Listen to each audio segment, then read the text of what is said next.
Before we dive into the world of Outer Banks, don't forget to subscribe to our channel and hit that like button if you enjoyed the content.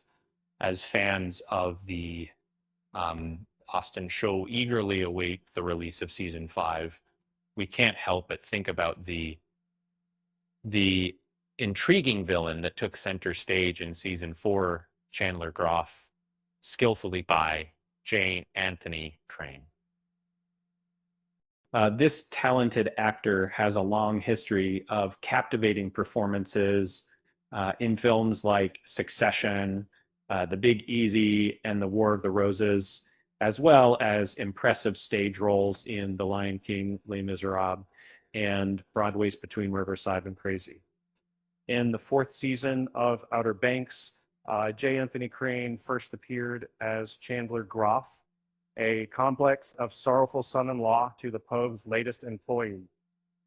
As the series progressed, he emerged as a formidable adversary, but what made his character even more intriguing was the reveal that he is the father of beloved character J.J. Maybank, and ultimately turned out to be his murderer. Following the conclusion of Outer Banks Season 4, actor J. Anthony Crane shared insights with Top Mob about embodying Chandler Groff. The significant flashbacks and the likenesses between his character and the series' initial paternal antagonist, Ward Cameron, Crane revealed that he wasn't extremely familiar with Outer Banks before being chosen for the role, but during the extensive audition period, he mastered every detail of OBX, Can Partners, with he transformed into an expert on the series, immersing himself thoroughly in OBX-related matters before starting. Once he grasped the nature of the work, he delved deep into the subject matter, effectively turning himself into a scholar for that show. The experienced actor shared why he delved into the series Outer Banks by stating, "I was eager to find out its overall mood." He was curious about the show's tone, since it's an adventure series, but it might also have a playful or ironic aspect. And there are many possibilities. He wanted to observe how the performers would approach this versatility and admired their interpretation of it. As per Crane's explanation, it appears that Chandler Groff was shaped by the very same social struggles experienced by all inhabitants on Kildare Island, similar to how Ward Cameron was molded. And this character hails from the very same village as depicted, experiencing the same class struggles that shaped Ward. The events to you witness transforming Ward over 3 years into such a vicious being, and the actions he undertook have been gradually shaping Rafe into a similar monster. I believe what they're interested in showing is that Chandler, too, like Ward, is a casualty of this kind of environment. Although Chandler Groff and Ward Cameron both stem from the same class struggle as portrayed in their show, the Outer Banks star emphasized that they are not identical, and each followed a distinct path of their own.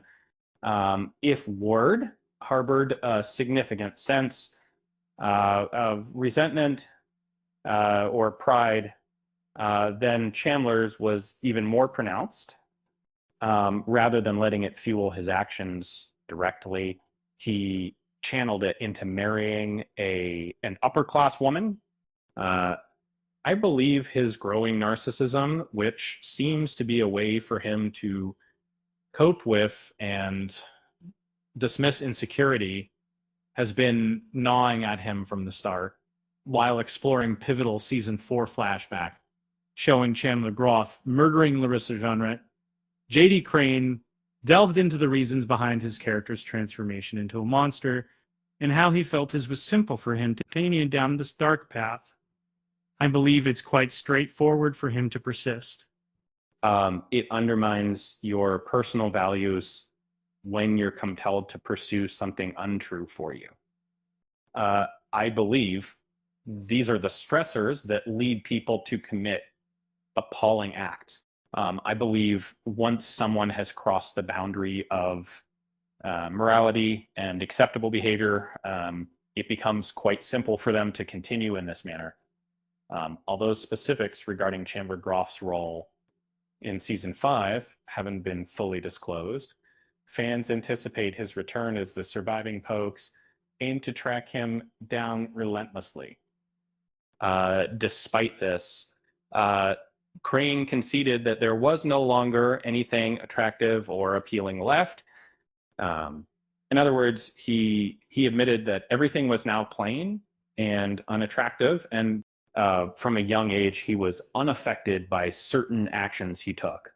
For instance, allowing his child to leave and regrettably mistreating his spouse.